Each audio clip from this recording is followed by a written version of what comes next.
on va schématiser ici du coup la paroi des cellules végétales. Alors on peut imaginer au départ, juste pour resituer, on peut imaginer une cellule. Hop, c'est pas terrible. Et cette cellule va être amenée à se diviser en deux. Alors on verra plus tard les modalités de cette division, mais du coup la paroi va arriver entre les deux cellules, et donc du coup la paroi va apparaître entre les cellules, et ce qui va faire qu'au départ, je vais avoir du coup deux cellules qui vont être séparées par un espace qui va être extrêmement fin au départ, enfin limité, et qu'elles auront produit, ça va être donc leur paroi, le début de leur paroi, qui sera très riche en composés pectiques, et c'est ce qu'on appellera la lamelle moyenne, et donc je vais faire apparaître après dans mon schéma suivant. Donc je reviens sur ici mes deux cellules. Alors je vais représenter une, hop, comme ça. Donc là c'est une extrémité d'une cellule, voilà, qu'on va pouvoir appeler la cellule 1, et puis on va mettre en dessous, du coup, ici, on va les séparer pas mal, la cellule 2. Alors je vais ici faire des figures de type exocytose, parce que ces cellules sécrètent une partie des composés pariétaux. Et donc, hop, je vais ici ça comme ça. Ici une vésicule, voilà, qui vient d'un dictyosome par exemple, qui est venu fusionner avec la membrane plastique, permettant de libérer certains composés. Ça peut être les pectines ou les hémicelluloses par exemple. Alors justement, puisqu'on parle des pectines, ce sont les premiers composés qui vont être produits, libérés du coup par exocytose, et qui vont être particulièrement riches dans entre les deux parois, parce que là en fait on va avoir la paroi de la cellule 1, la paroi de la cellule 2, et qui vont assurer la cohésion. Donc ce sont donc des polymères, donc on va faire des polymères avec, alors il y a des sortes de structures en boîte à œufs là, à cause de doses particulières, bon c'est pas très important, mais qu'on appelle des rhamnoses, et surtout ce qui est plus important, c'est que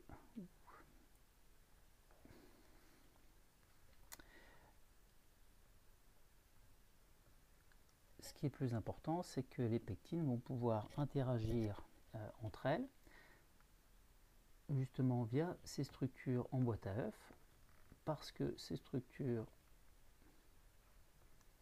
on peut imaginer quelque chose comme ça, ces structures en boîte à œufs, et c'est là où on a quelque chose d'important, on va changer de couleur, sont chargées négativement, donc je mets des petites barres rouges là, c'est juste, en fait c'est des moins, parce que les pectines, alors qui apparaissent ici, je les ai représentées comme étant des molécules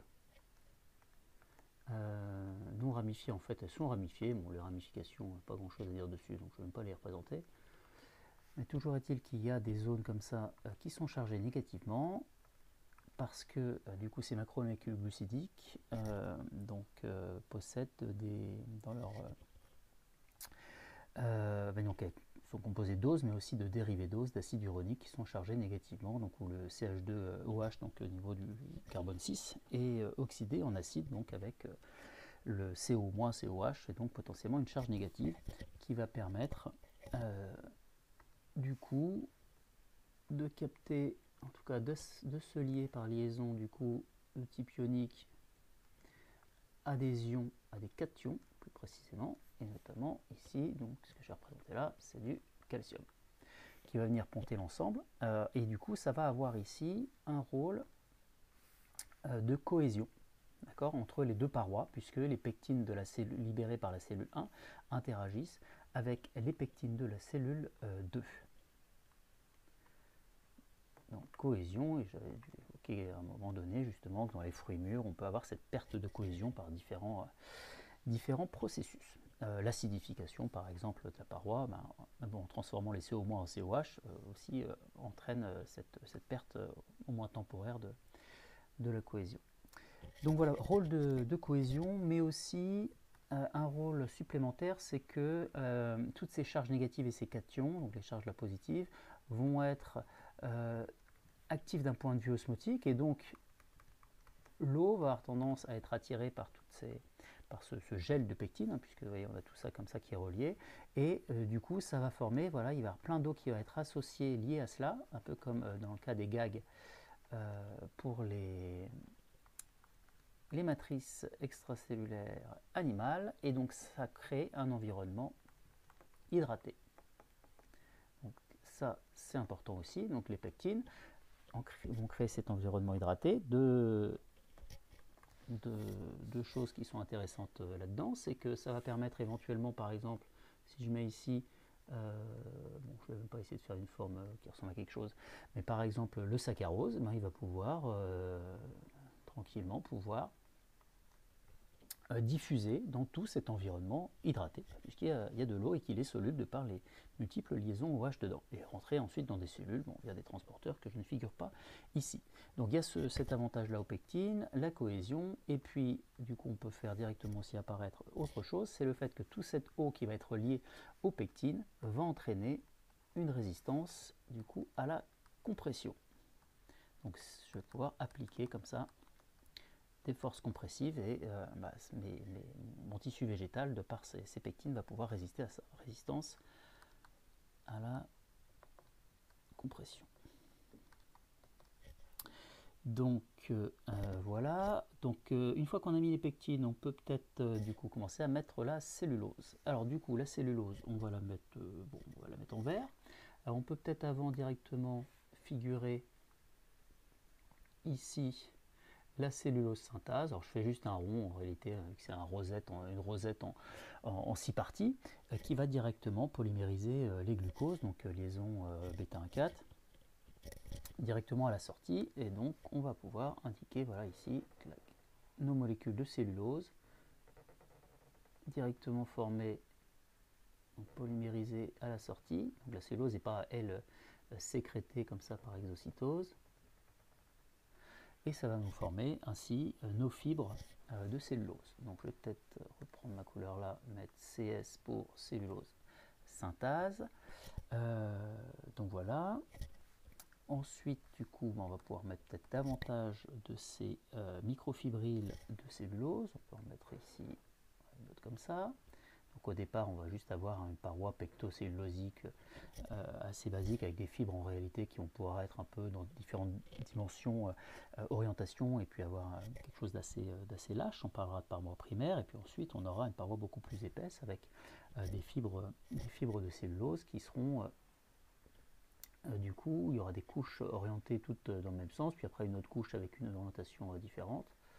C'est pas très vrai, pas magique ça. Et donc là, on parlera de parois secondaires. J'ai mal à faire des traits droits.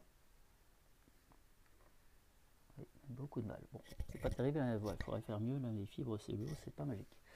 On peut peut-être rajouter quand même du coup que si on a ces fibres de cellulose qui se forment, c'est justement parce qu'il y a deux. Alors je sais pas si ça va réussir.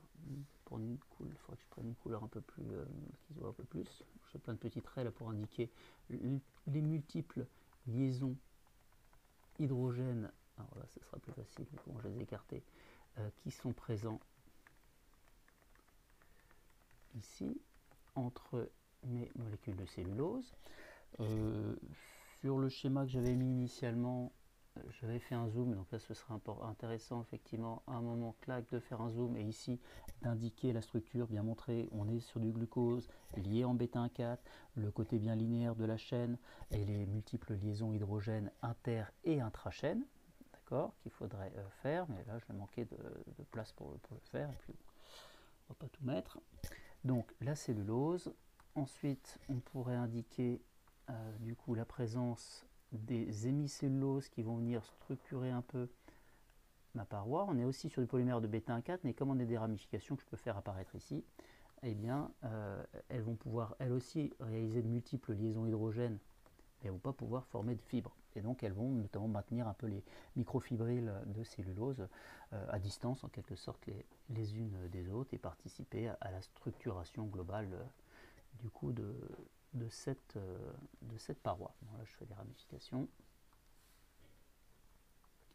On retrouve l'importance des liaisons hydrogènes à la fois à l'échelle du coup des molécules, d'une molécule de cellulose, mais après dans la formation d'édifices plus grands comme ces microfibrilles de cellulose, ou même à l'échelle de l'ensemble ici de cette paroi végétale. Alors, on a indiqué ici la cellulose avec la formation de fibres, mais on n'a pas précisé du coup que derrière on allait avoir cette fois-ci une résistance à l'extension. Alors la cellulose par contre n'est pas spécialement rigide, c'est assez souple même, d'accord. Donc voilà, c'est pas elle qui confère, on n'a pas des fibres rigides, quoi. Elles sont souples et elles confèrent juste la résistance à l'extension. Enfin, juste, c'est pas mal. Hop, résistance ici à l'extension. On peut rajouter le rôle aussi des hémicelluloses. Alors on va d'ailleurs écrire ici hémicellulose. Le terme cellulose, je ne l'ai pas noté non plus, c'est pas bien. Cellulose, microfibrille de cellulose plus exactement. Et donc pour le rôle de l'hémicellulose, on va mettre voilà, organisation de la paroi. J'essaie de garder un code couleur pour le côté un peu fonctionnel, où je mettrai ici en rouge, organisation, je vais mettre de la mec. Hop. Et puis éventuellement, ensuite, on peut aussi avoir une modification sur certaines parois avec une lignification. Cette lignification, du coup, je vais prendre du marron, ça va être là aussi la libération de petites molécules. Au départ, bon, je fais des plus petits traits comme ça, qu'on va appeler des monolignols. C'est des petites molécules donc avec quelques fonctions réactives branchées sur, on va dire, un squelette relativement hydrophobe. Il y a des histoires de cycles. Et des enzymes vont permettre en fait de polymériser ces monolignols et former tout un réseau. Donc on va avoir, elles vont occuper les espaces, notamment dans la partie lamelle moyenne, on va avoir pas mal d'espace, parce qu'on avait au départ, c'est la première paroi qui était formée, on n'était pas encore sur une densité énorme en termes de macromolécules, alors que dans les parois, la paroi secondaire par exemple, il n'y a plus beaucoup de place en quelque sorte, il y a tellement de fibres de cellulose qu'il n'y a plus trop de place. Donc elles vont venir occuper ces espaces, donc il y a toute une polymérisation qui va former comme ça un réseau. Parce que justement ces monolignols, il y a des petites fonctions réactives et puis il y en a au moins 2 par monolignol, donc voilà, ils peuvent comme ça être montés, ça va former un réseau assez complexe. C'est pas comme la cellulose où il y a des glucoses liés en bêta 1,4 et puis c'est toujours des glucoses liés en bêta 1,4. Là ça peut être très divers, des liaisons diverses entre les différentes molécules, et donc c'est beaucoup plus dur à hydrolyser, surtout qu'on a des liaisons entre les monolignols, mais potentiellement aussi avec les autres molécules. Donc là, je vais faire tout mon réseau comme ça, hop, hop, et qui va relier, qui va aussi se fixer, par exemple ici aux pectines, par exemple à la cellulose, pourquoi pas à l'hémicellulose, si je fais arriver mon réseau ici, clac, hop, je fais des ramifications comme ça. Et donc ici, ça va correspondre à la lignée, donc lignification, et le rôle derrière, c'est la rigidification, essentielle à la conquête d'ailleurs du milieu aérien. Rigidification.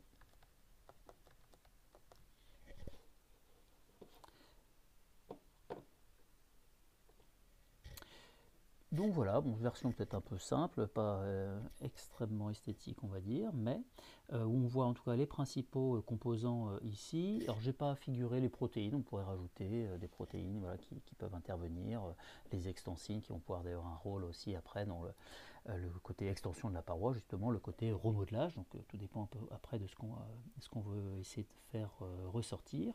Idéalement ici je ferai des zooms à la fois sur la cellulose comme j'évoquais tout à l'heure pour voilà, mieux montrer effectivement d'un point de vue moléculaire aussi en quoi cette structure ici de cette molécule permet d'avoir certaines propriétés, donc ces fonctions qu'on a évoquées. Je ferai également de la même façon un zoom sur les pectines pour montrer les charges négatives, pourquoi pas figurer un acide uronique pour bien comprendre d'où sortent ces charges négatives, et voilà, mieux montrer peut-être le calcium, et puis le côté voilà, association avec de l'eau, en faisant carrément montrant les liaisons électrostatiques avec l'eau.